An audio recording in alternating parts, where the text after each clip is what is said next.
Yo, what is going on, everybody? It's your boy Sean, aka Puff Commentating 3, and we are back after another week hiatus. We're here to talk the 1985 film Enemy Mine.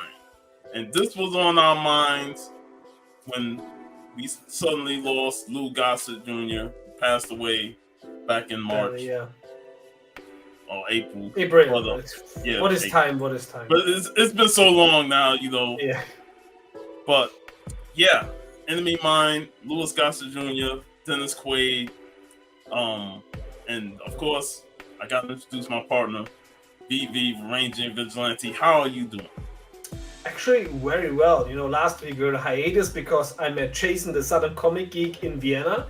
He was with his job here, so hey, when I have the chance to meet somebody from the Europe community, then I gotta take it because it's not like you in Florida. You have community meetings every week. I saw your comment and told me finally you're not envious of all of us. Finally. But I was but if it was me coming to meet you, you know damn well it's gonna be 15, 20 photos. It's gonna be a whole lot of video. It's gonna be an epic thing. Absolutely, it's gonna be epic. Yes, but I'm so looking forward to today because Enemy Mine, a movie that screwed me as a kid, fantastic movie that screwed me as a kid, because Wolfgang Petersen, German director, he loves to make you cry, a never-ending story, does both. Enemy Mine, he's just, he has this extra salt for your wounds. And he showed, you can't walk out of the theater watching his film without tear coming down your eye. And it's so funny because when I watched it, my girlfriend watched me. It was the first time she saw it, and she's like, "Don't tell me he's gonna die! Don't tell me he's gonna get die!" Yeah, this movie just it's so good and it's so well acted, between the two main characters, and that shows you the power of two enemies coming together, being stranded on a planet, and have no other choice but to learn how to survive. Yeah, in German it has the subtitle "Geliebter Feind," beloved enemy, and what I also really love about, like you say, this fantastic casting, fantastic acting, and the makeup looks so amazing.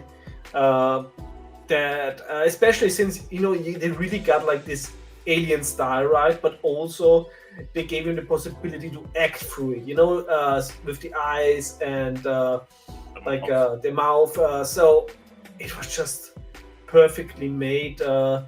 And the effects hold up. The Blu-ray has a really good quality, so I was very happy with that. And it's just it's one of those movies. I don't know if it was like that in the US, but I also think because it has a German director, I felt like when I was a kid, it was on TV every 3 weeks. That's I watched it on the movie channels every time it was on.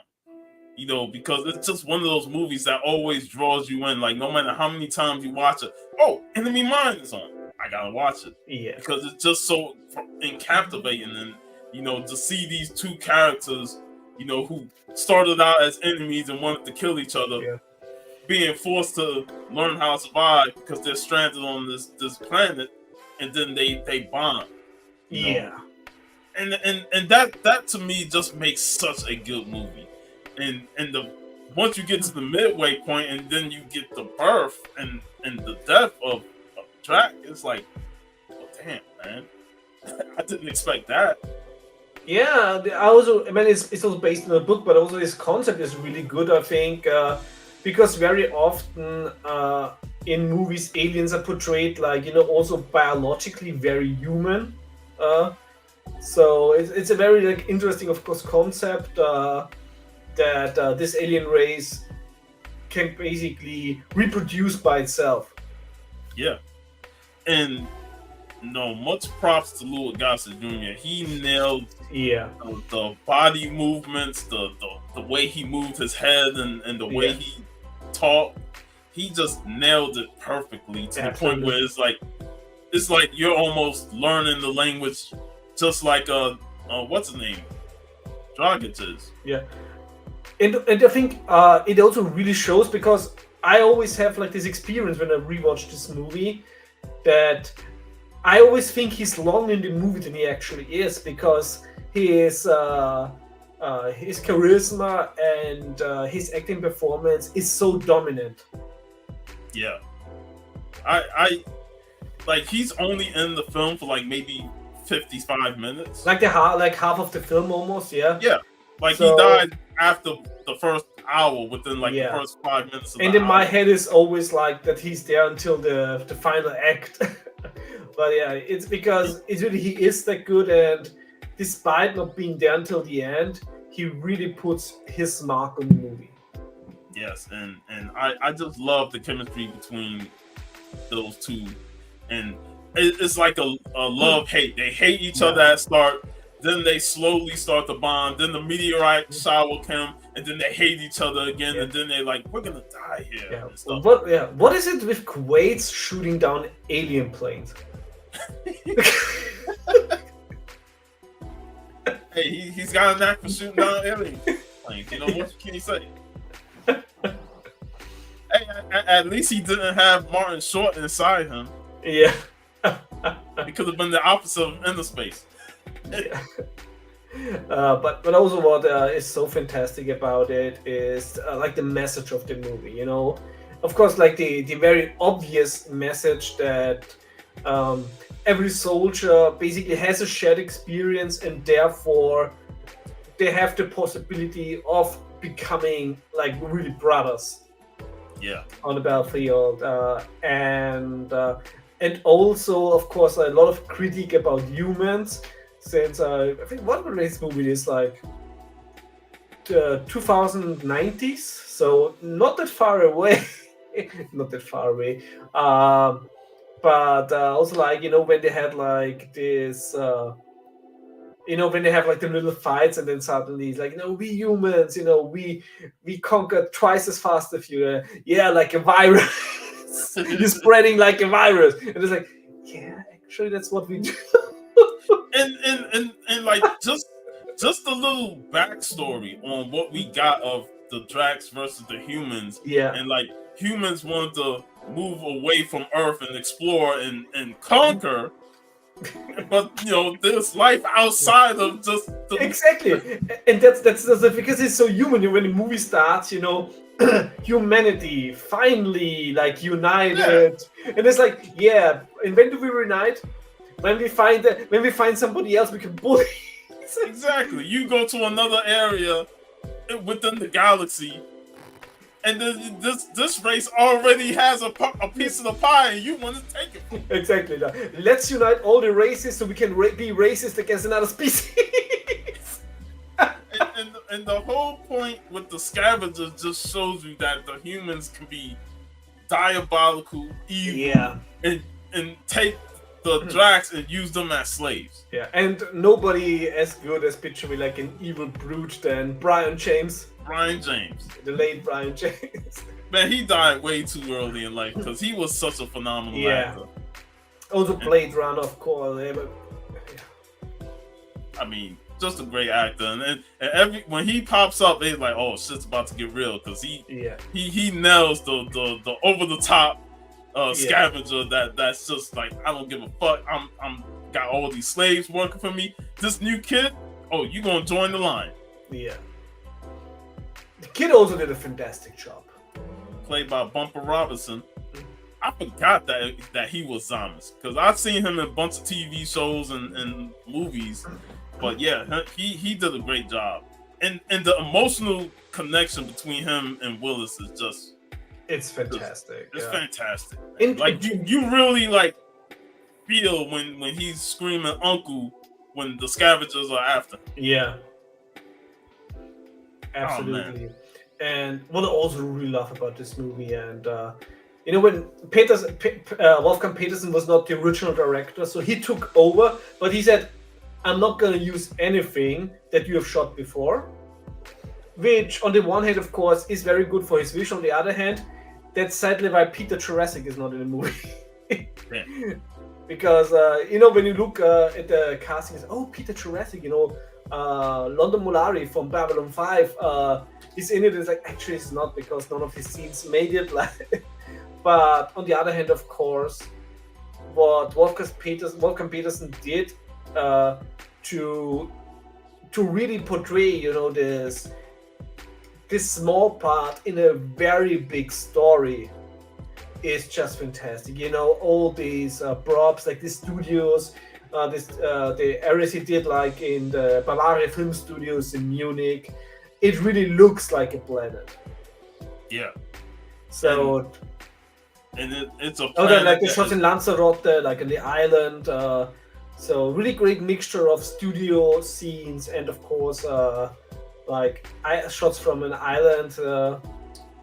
But they did a fantastic job of how they made that planet look. Yes, it really feels like, like a real planet. When you see it in the beginning, and it's like, yeah, you on the one hand you really want to exploit, but on the other hand, of course, it's like, well, I'm pretty sure that the nature is not forgiving there. Yeah, especially the creature that was underneath the sand. Yeah. That always freaked me out as a kid, when the tentacle came up and surveying the area. I'm like, oh my. And, especially I think in US for a PG-13 movie, I mean, here it's for 16 of age.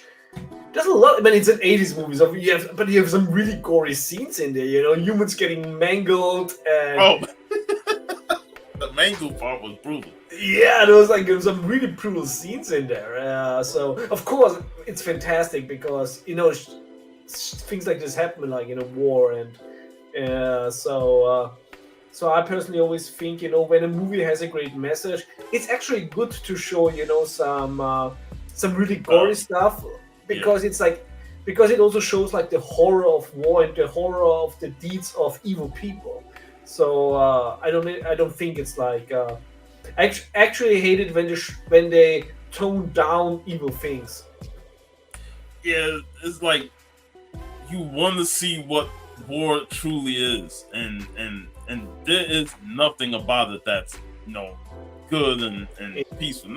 There's brutality in it, And one of the things that really like jump-started the movie and what led to them being stranded on this island was Willis's determination to bring down Jerry.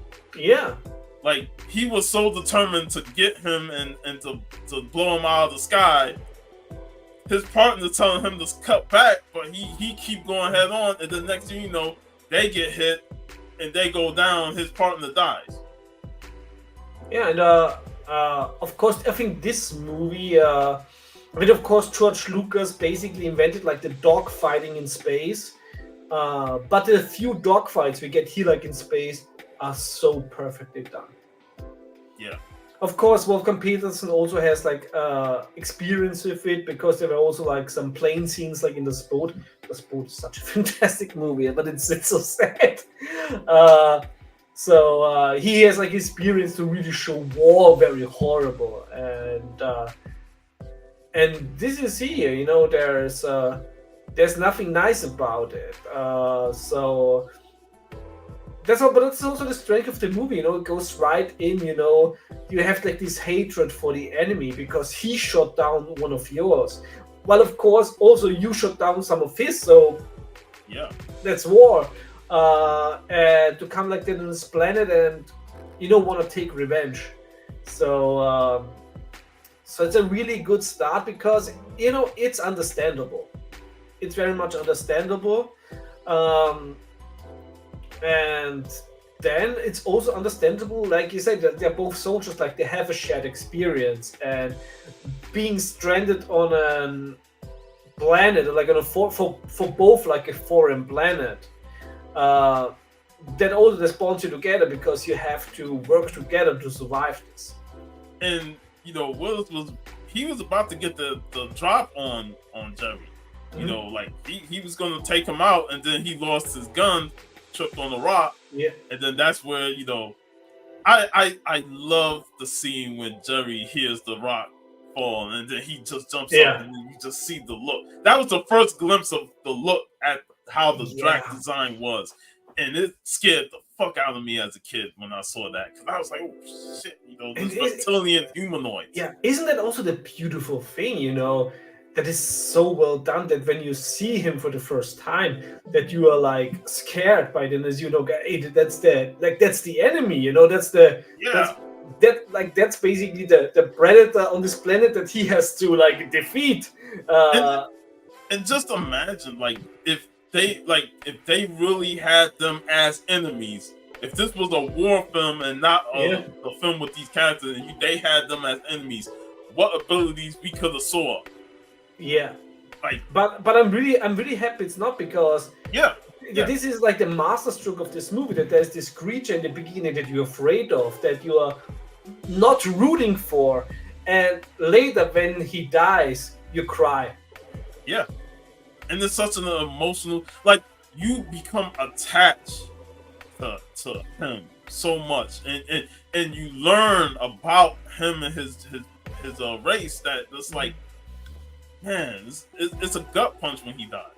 Absolutely, and this is the nice thing, to show that very often bad things coming from being like afraid and not knowing somebody. So when you know the person, that actually, hey, there's actually nothing to be afraid of, and when Willis almost got the drop on him, they get into their little fight. Willis thinks that, oh, I can get the gun off his ship.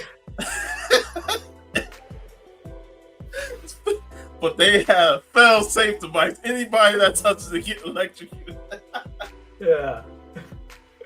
That's, and this is also one of the strengths of Peterson, which is also very cruel, because you have like this light-hearted like scenes in there, which of course makes it later even worse when it's like time for the saddies.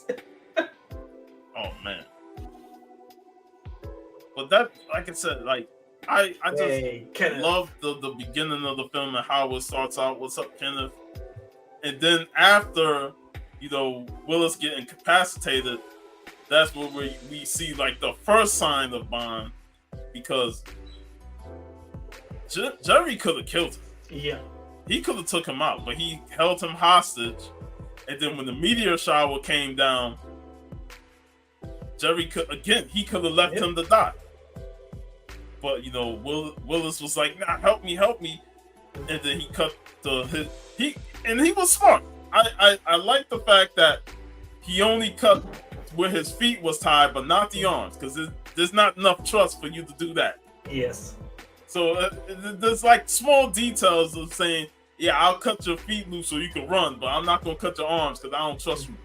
Yes, and this is also what is also great, that they really gave it time, because I always hate, when movies like this show that conveniently everybody in the universe can speak English. Yeah. So it's here very fantastic, they both learn each other's languages. And it plays a big part in the second half of the film. Yes, and also especially, with the lineage, and also really love that you already, that they make him learn his lineage, so the fact that they had to learn who they are, from the moment they start to like trust each other, and Willis is growing the beard and stuff, and they start to act like parents, like who's your parents, and Willis tells him the story about his parents, and of course we know Jerry only have one. So it's like you're learning both characters' backstory right here in this part, and that's what makes this movie so great, is that you get to learn about these characters through their bondage together. When you think about it, this movie is so underrated. It should be out there as like one of these sci-fi classics. But probably the movie is so sad that not a lot of people want to rewatch. Even though I rewatched this multiple times because no matter how sad it was still so captivating that you're put into Willis's position, like you're learning about the Drax and like how they aren't really enemies, and when you really see that the humans are the enemies, it's like shit, man. Now you're attached to Jerry's son, Samus, and it's like, you see that father-son bond, and it's like you feel like you're the one that's being a father to an alien child. Yeah, and this is such a timeless movie, This is also, I really hope this one gets never remade because you can't do it better. Oh, if it gets remade, it's gonna be CGI to hell. Yeah, it is, and the makeup makes it so real.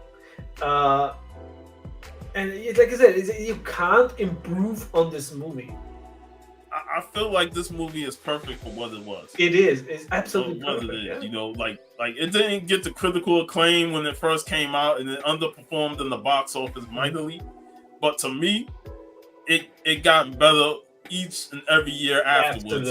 Absolutely. To the point where people started to really look back at this film, and it's like it's not a sci-fi epic. It's science fiction at the core, but it's beyond just science fiction. Yeah, it tells a small story within a bigger context.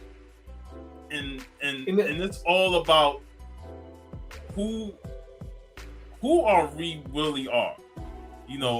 As people, as species, like we can't just assume that the enemy that we're going up against are truly vilified and straight horrible. You have to know who they are for them to understand what you're about, and then it opens your mind to say, they're not my enemy. Absolutely. And talking about Peter Jurassic before in Babylon 5, this movie has very much Babylon 5 has actually very much an enemy mine vibe, in that sort of that it was like the same with the humans in Babylon 5 first, like they found another species and attacked it, so and only later found out it's like, hey, actually let's try it with diplomacy. And it not only like it has this Babylon 5 feel, but it also has a little bit of Star Trek with the whole, what are these races? And then you want to explore more about them. Because the world itself, like you said, it's a very hard sci-fi world. But we do not dive too much into the science fiction of it, but rather really the human or the empathetic element of it. And to me, that's why stuff like this is like you want to explore more. If it would be Star Trek, Kirk would be the daddy. I love that exchange. When Willis sort of found out that he's pregnant, he's like, but it's not mine. Don't look at me. But you're the only one I've been with for the last 3 months. Kirk couldn't be like a few years on a planet with an alien not fucking.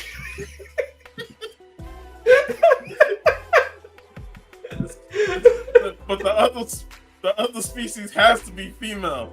Hey, Ricky Louie.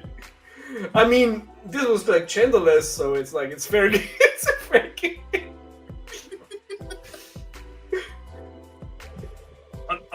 And back to what we mentioned it earlier about learning the language of the dragons.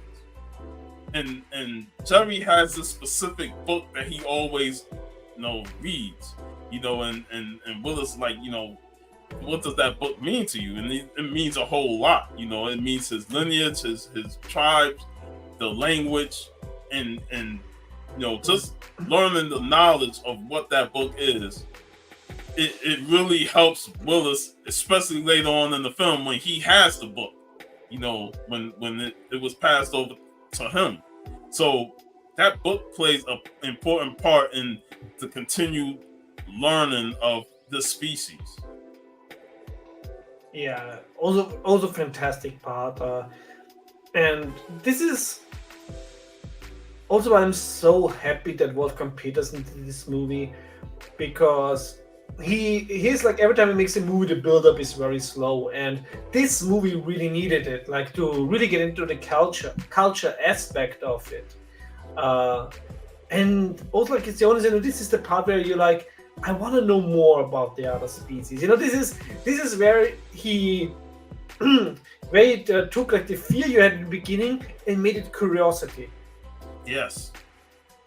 And to me, that what make a good movie is when it piques your curiosity to the point where, man, you want more. Like, I wish there was more to this. Yeah, because this is such a rich world, and the fact that we only got this one movie, there's like no comic book sequels, of course, not a movie sequel of it, but yet it's like, it's the, I mean, I don't know if there's more than one book, because it is based on a book. So actually, I don't know if there's more books. But I think sadly I think some of the ending was either cut or that they didn't shoot it, because they also wanted to show the travel to the planet when he brought back the kid. That was probably like one of my biggest criticism is how it ended. Like, he saves Zamas, too abrupt, yeah. And then he goes to the tribe, and they narrate the whole explanation of him and Zamas, and then it just ends. I'm like, man, I wouldn't mind some more dialogue from the characters. But knowing what the studio thought about it, I'm very happy that Wolfgang Petersen could do the things that he did. Hey, Jeff. Because when I looked on IMDb and then I read, which was an information that I read for the first time this week, was that the studio said that they had to include a mime because the movie is called Enemy Mine, and they were afraid that the audience were expecting a mime. And I was like, even as a youngster, like, fuck studios. Even as a youngster, watching this film, I totally understood the title. Exactly. And the title is so poetic. The title is so beautiful, Enemy Mine. Like, never ever I thought that it's because it's like a mine. Even when I was a kid, and the title is like Enemy Mine, geliebter Feind in German, so they kept the English part of it, and mine, also a mine where you mine is called Mine in German, so it's like the same writing. Even then, as a bloody kid, I did not connect the mine of the title with the mining of a mine. Like, come on, like. I mean, we've seen the certain terminology, this enemy of mine and all that stuff. So, like, you watch the film and it's like, you understand the title of it. Exactly. And even like as a kid, it's just like, I think as soon as, I am not the most empathetic person in the universe, but even as a kid, I got the emotional message of the movie immediately, because the storytelling in it is so good, and you just get it. Even if you don't know yet of a concept of a war or anything else, but this is just such a relatable movie that I don't think it can be misunderstood. One thing that's relatable was that Willis thought that he can build a nice little place for them to stay in, and Jerry is like, that's trash. That's trash. No, it sounds like a rock. And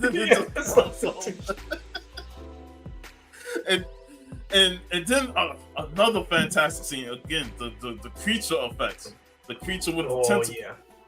When we first saw it, it was one of the creatures with the hard ass shells walking by. He fell into the sand trap, and that's when the tentacle popped up and snatched it down. Yeah, it just ate up his underbelly and shot up the shell.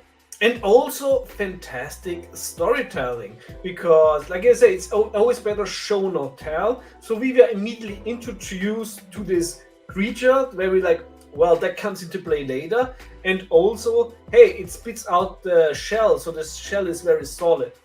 Yeah, and the cells are all over that area. Yes. So when Willis is trying to take out one of those creatures because they need food, he falls into that little sand trap, and the tentacle comes out, grabs his leg, and it damn near chews his whole leg off. I was like, God. That was And also like, it's like, well, it is so gnarly. Willis being in trouble screams for Jerry, and you see Jerry comes up, he's running, and then at the last minute, man, he grabs Yeah. Willis and blasts the tentacle, cutting the tentacle off. And then we see the whole creature being pissed off because they shot the tentacle off, and you see like this very gnarly creature. And yeah, that's what I was just about to say. Gnarly looking creature. Lots of teeth. Lots of teeth. The effects was great with that puppet there. Yeah. And I also still think, I mean, I read it, I don't know if it's still there, but when you visit the Bavaria Film Studios in Munich, you can still see some sets from Enemy Mine. Oh, cool. And then it was like after that part, that's when Jerry saw all the shells there. Like, oh, we could build a nice solid cop, because they had the meteor shower earlier. Yeah. Those things can protect from the meteorites.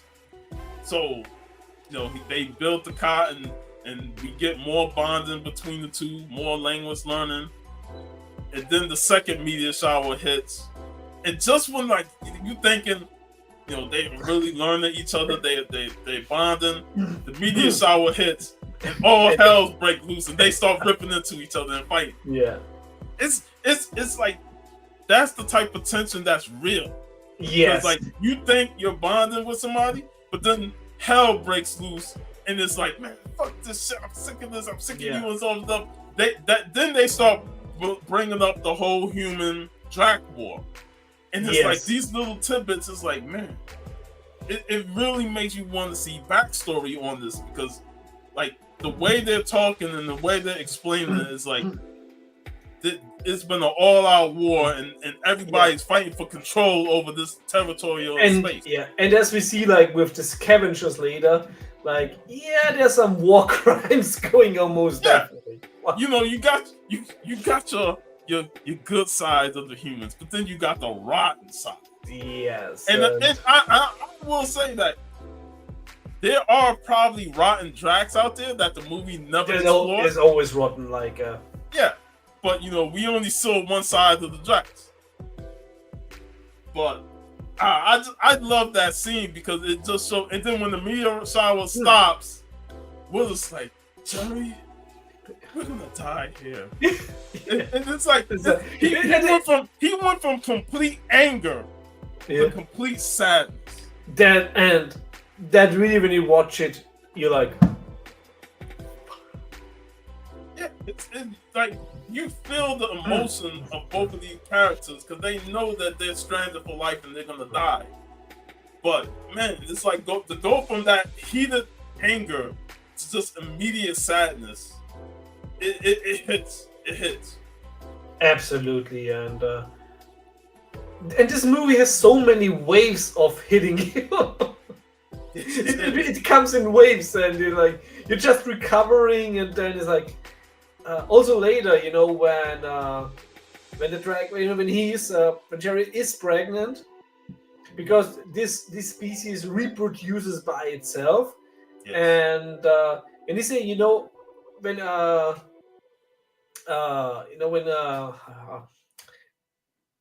Quaid's character, Willis, when Willis, that he wants to go out because he wants to find a way out of this planet. And Jerry was like, I'm not coming with you. And when he goes out, and then he finds the scavengers and the dead bodies of the Dracs, and he's like, I go back, and then like when he told him, I found nothing, and then he told him, the reason why I didn't come with you is because I'm no longer alone. Yeah, and he said, I'm not fat. During the battle. Hey, Big Remo. What part, Remo? What was the part? Every part, every part. But yeah, it's like he lets him know that life is coming, and Jerry is. I mean, Willis is like taken aback by it, but when he said that I found nothing, it almost felt like he was trying to like not let him know that the scavengers are the reason why things are happening, and they killing Drax and just leaving him behind. But then we get another scene with the creature. They're sleeping in their little cot. Like in the winter time of this planet. Yeah, and it looked real cold too. Yeah, and the creature wanted some winter snack and a warm environment, so that's also when we find out that they can move under the earth. Like graboids. Yeah.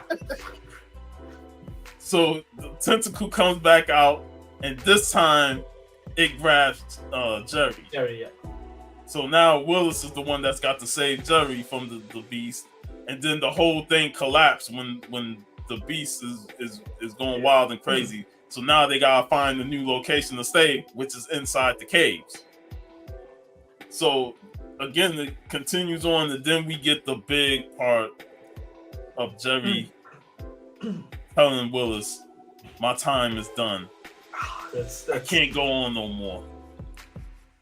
And Willis is like, "I can't do this." He's like, "I got to cut him open to take out the child." And it's like, you have to swear to me that you take care of the child and to bring it like on my planet and to like introduce it like to his lineage. Yeah. and you totally feel Willis because he's panicking like a husband do when the wife is giving birth to a child. Like, so what he's trying to figure out what to do, ain't that he's confused, but Jerry dies and he has no choice but to open him up and take out the child. And once that child comes out, he grows a lot quicker than human child. But the connection is just immediate. It's almost like this is the second half of the movie. Now we went from two enemies bonding to now a father and the alien son. So it's like the second half of the movie is all about the child. And me and you talk about multiple times, like, "Oh, these movies and children, like, fuck this." Yeah. But this movie really makes it feel emotional. The kid plays it so good.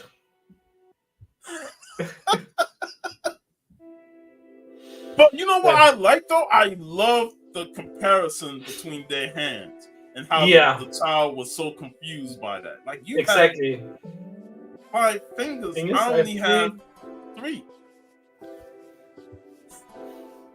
And the whole game of football and all that, you see this connection, but at the same time, Willis knows that the scavengers are around. Yes, and warning, of course, the kid, you can't go there because these are evil humans, and well, kids don't always listen, and so it's really so. But again, they touch on his curiosity of the humans because he's looking at himself in the water, in his reflection, and he wishes he was like uncle. Yeah, because he doesn't have any other experience. Because like Zang said, like you never met somebody of your species. Yeah, like he don't know his dad. His dad died, and the fact that he's only around this human is like he wants to be a human because he don't consider himself a Drax. He wants to be a human. So I understood why Samus went out to explore. Yeah, because if there's other humans, he wants to see them. He enjoys sacking the shit. But man, the movie goes dark when the scavengers are in full force. Yeah. that like it really goes like to when you think like before that the war was some dark scenes. With the scavengers, you really get the abyss of humanity. And nobody did a better job at leading the scavengers than Brian James. The late Brian James. Because soon as they get there, they see Zamas, they see him as fresh meat, and they're like, "Oh, he's going to be a new member of our slave tribe of Drax." And man, they treated all of them Drax like crap. Yeah. And when we get like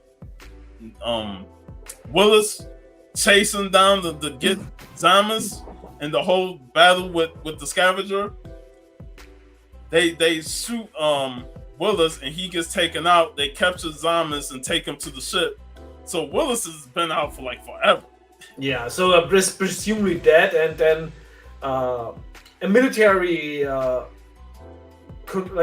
just like a scout is coming and sees like the body, and he's like, "Hey, corpse, let's bring it back to the human space station." And just when they were about to redeem the last rites, which was also a great portrayal about like in German with this word like in war often like is human like Menschenmaterial, like human material, how to treat like humans like material. Like in the military there, you know, like just agnostic, no song, just yeah. Just drop him. And just when it was time, he was just waking up and everybody was surprised. Well, actually, like when the guy saw something around his neck, they couldn't find the dog tags or anything, but then they saw something around his neck, and then when it was the book that Jerry gave him. And then he starts like, you know, waking up. He tried to take it off. Yeah, he tried to take it off. Then they go, yeah. Everybody, oh shit, this motherfucker's alive. Yeah. And then of course they find out it's like, hey, that's not only some guy who speaks directly like that, but it's also, hey, that's like a captain, that's like a pilot. Yeah. And then they start questioning whether he betrayed the humans, and like, he speaks Drac now. He's been away for so long that he done converted to Drax. Yeah. So like, and I do kind of feel that portion was kind of rushed through, like this healing and stuff. We didn't really get no debriefing from the captains on questioning or something like that. They just kind of healed him up, and then next you know he's ready to go save Simons. But I also they think kind of rushed through that. Yeah. It would have been interesting to have more scenes there, but I also think for the pacing of the movie, I think they did the right choice of rushing through that part, because we all as an audience know he's gonna go back to the planet and save the kid. Yeah, and that's what we as the audience want. But when you're older, you like, okay, I need a little bit more from what's going on here, because they kind of go.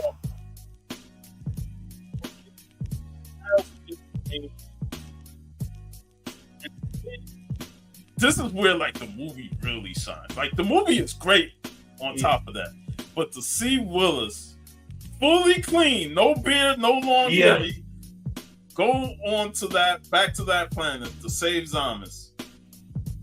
He's in the mind state of I need to get Zamas, because now that's all that matters to him. He made a promise to Jerry, and he's gonna keep that promise.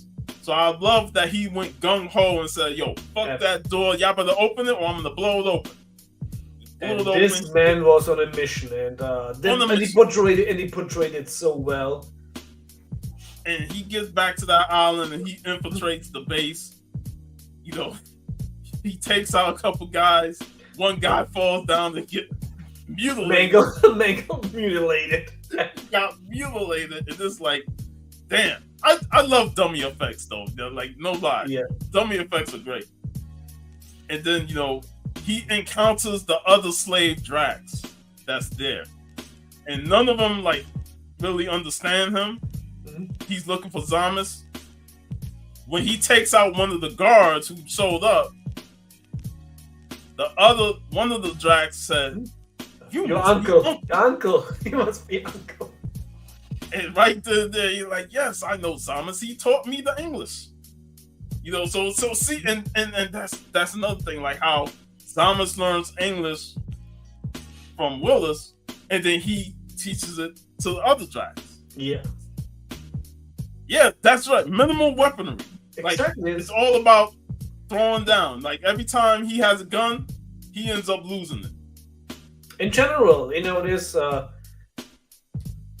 movie is so fantastic as being in this futuristic science fiction world, and you get a glimpse of some of the technology, but in the end, it's all about the characters. Yes, and of course, Brian James shows up, and by this point, when he found Zamas underneath the cage areas, where there was a couple of dead bodies of Drax there, he was just determined to get him out of there. That even when Brian James shows up with his henchmen, all he cared about was Zamas. Like if he can get a distance from them, he's trying to get Zamas out of there. Dennis Quaid played is so convincing. And then he gets into the battle with James, and they go back and forth. And every time he gets a distance from him, like when he takes him and dumps him in the dead, he's trying to get Zamas. Yeah, because that's all that matters to him. This whole finale is shot so well, because as an audience, even though I've seen this movie so many times, every time I still going like the tension is there. Yeah, and you're rooting for him. And while at the same time, the military is arriving at the base, and the Drax escape from their holdings from the slave part. One of them grabs a gun, and when he see the military people coming, he holds it at them. But then they said, "No, we're good," and he backs off. Continuing the battle with Quaid, Willis, and James, you thinking it's over because James got the better of him, dumped both him and Zamas into the rock crusher, where the thing holds things for rocks to fall in it. And you gotta love Brian James. He was just so over the top as a villain, standing there. It's over, I win, and it's gonna be over for you. And then one of the Drax with the gun shoots him dead, and he falls into the hot and stops the machine just in time. Yeah, also, of course, kudos to Brian James. It's not that easy to play such a despicable character. He can make it easy, and he makes it look like he makes the abyss of humankind very graspable. Because early on, when he first encounters Zamas scarred him with his claws. So he was like, "Nah, it's personal." It's personal. But yeah, that whole ending was just so satisfying. Seeing his melted body in the it's a sad movie, but at the same time, it feels good when something like that happens. It's bittersweet. It's bittersweet, and I think it's also the right decision to have Jerry die in the middle of the movie, because otherwise his this death would linger more until the end, and it would be less bittersweet and more sad. But like I said, his death in the middle of the movie flipped it into a now father and son movie. Yeah. And it just changed the dynamic, going from two enemies who was trying to survive together to now a man trying to take care of another race's species son. Yeah.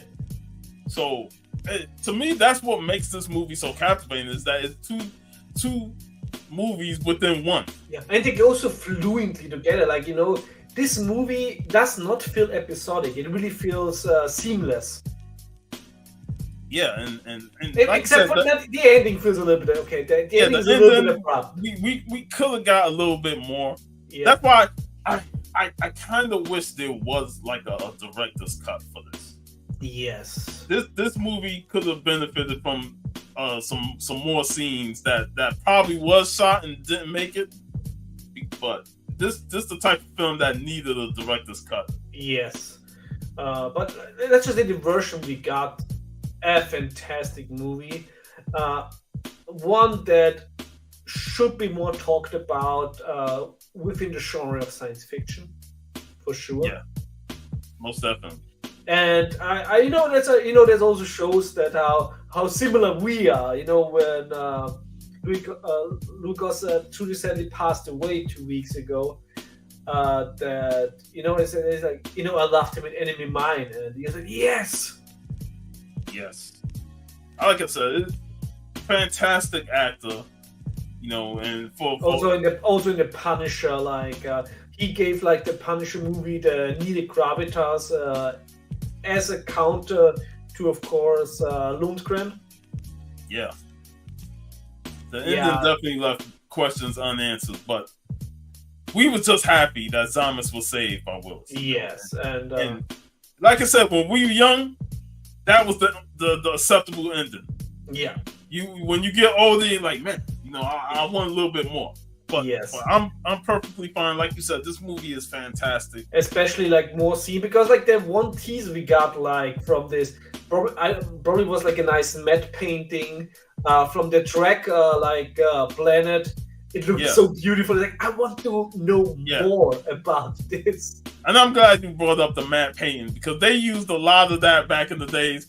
And as a kid, you get fooled thinking that's all just people standing in one area. You're like, no, that's a painting. I still think that matte paintings are superior to CGI. Same. This is also a movie where I think it would have related very well to comic books. Yes. Back in the day, not nowadays, because nowadays it would fuck it up.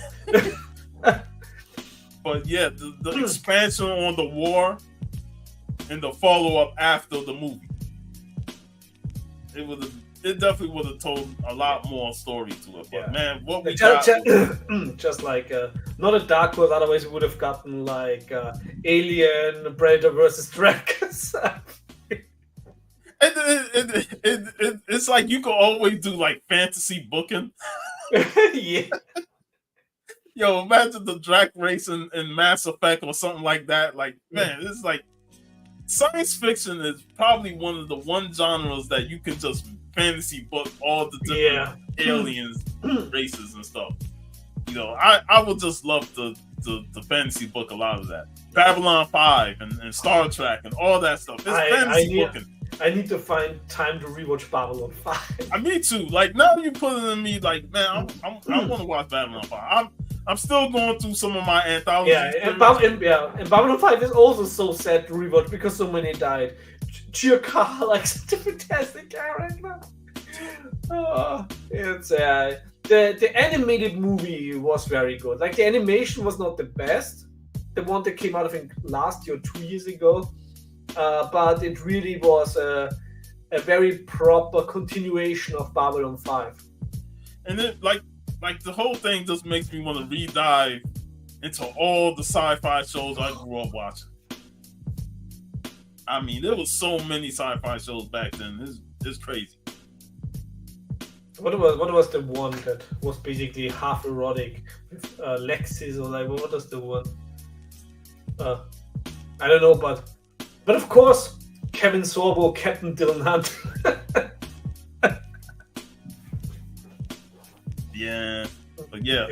Man, this was a great discussion, man. Yeah, and I'm so happy. I wish we would have talked the movie under better circumstances, because there with the passing of Gossett Jr., there's one less fantastic actor in this world. Hey, hi, Aaliyah. Uncle. Yeah, but Lou Gossett Jr. will always be remembered, man. Yes, and this is one of the movies that I always say, watch it because you get such a fantastic acting in it, and it's really a movie that you don't have to be ashamed when you cry. No. Yeah, talking about crying. Next week we're gonna talk The Iron Claw, and I cried like a baby watching that movie. Man, I told you before, but all the Von Erich documentaries I've watched in the past, Yeah, there's you can't. You cannot watch them without having napkins next to you because you're gonna shed tears. Yeah, the Von Erich family went through a lot. Exactly, and you always, of course, as a wrestling fan, have like always, this what if, because they went national before Vince, which of course, in WWE history is very rarely mentioned. That it was always Vince that broke the territories and became bigger than it. But yeah, it's the rise and fall of the Von Erichs is. It's tragic. It's sad. Man. Luckily, like the next generation of Von Erichs, Kevin's sons. Yeah.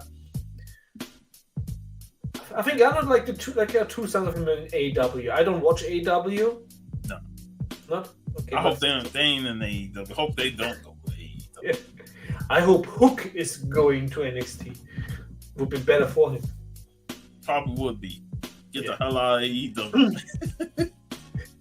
But yeah, the Iron Claw will be the next movie we're gonna talk about. And before we go off, I got to show the AOK that my man DB sent. So of course, 2 Savage Dragon issues 71 and 73. 2 less you have to hunt for. And plus, I only need 1 more to have all 1 through 100. So. And then these massive, oversized German Savage Dragon. It's always cool to have these foreign books, man. And then this is the variant. Yeah, they really give you like a lot for your money, those magazines. They do. And just to see the oversized artwork is just fantastic. Lou Ferrigno Hulk. And I love the inside. Where is it at? Where is that? Near the back. Lou getting some makeup put on him. Whole TV show. I love the slippers. Back in the day, you didn't need CGI. You only need steroids. That's all you needed, man. It's not easy being green. That's pretty awesome. And then a book that you sent. I never heard of this character. Never even seen this before. A cowboy into high cotton. The Lucky Luke adventure. Yeah. Lucky Luke is such a huge character here in Europe, so I grew up reading Lucky Luke comics. I can see this is like issue number 70, like graphic novel number 70. 77. So this is like a very long ongoing series that even already surpassed the original creator. And yeah, Lucky Luke, like the man that shoots faster than his own shadow. And this is a very interesting. A very interesting story because it deals with a very especially in American history, black sheriffs are not often very popular portrayed, but there have been black sheriffs in history, and this story gets into it, and also, as you can see in the background, the evils of the Klan. Yes. And if we're gonna talk black sheriffs, we gotta do Blazing Saddles. Where the white women at? We gotta do Blazing Saddles. Matter of fact, let's do that the following week. The Iron Claw. Sounds like a plan. Yeah, so that's it for us. I don't think there's a Comic Call Crew this coming week. But I know next Saturday I'm gonna try and get the guys. We got to do the X Factor on the Saturday because I know you're not a big X-Men fan. Yeah. But the X-Men '97 cartoon has just been amazing, completely amazing. It's putting massive pressure on Feige and the MCU to say, bro, how can we measure up to this? What's up, 90? Hey, YouTube is 90. It's always so funny when people say like, "Oh, why don't you like the X-Men cartoon?" Like, I didn't like the old X-Men cartoon. I never liked the X-Men. Like, I always thought the X-Men. That's why I had to preface for saying I know you don't like exactly. the X-Men. I was a bully in school. Like, I bullied people like the X-Men. Yes, fucking nerds. I saw Al's message on in the group chat, man. He's doing fine, from his surgery, but gonna keep him in our prayers. Yeah, doing great, and hopefully we love you, Al. Yeah, it's great to see 90 whenever he pops up, man. It's still on my bucket list to meet this man. I've known him on YouTube for a long time, and yet we in the same state, and I still haven't met him. I know he's got his family he's got to take care of, but when we get the opportunity to link up, it's going to be a great day. Yeah, every time 90s pop up, I always think at the good times on YouTube. Not that the times are like bad right now, but back in the day, I think like it was more. Everything was closer. Like, there were not so many people there. It was just, felt more like a small family. Yeah. But it's great to see you. Yeah, well, he has also like kids gotta be 90 of them. Little 90. But but that is it for us today. And if you have not watched Enemy Mine, watch it. Fantastic movie in every aspect. Ooh. There you go. And I might go all 4 days just so I can see everybody.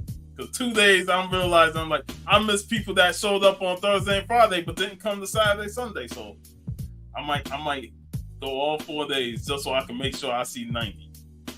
Little 90 is 4. Awesome.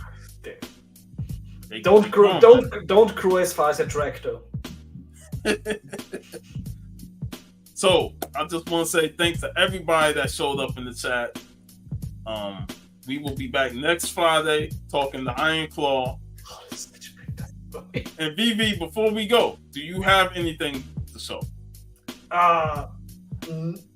And you got me an AOK like 3 weeks ago.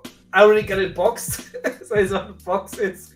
So technically, I would have to go like through all the boxes. But you got me a beautiful photo cover of Ernie Hudson, and Jeff got me a fantastic Red Sonja cover with what's the Faces by Rachel. Rachel, cosplayer with signed by her. So thank you again, Jeff. So for next week, I have to go for the boxes.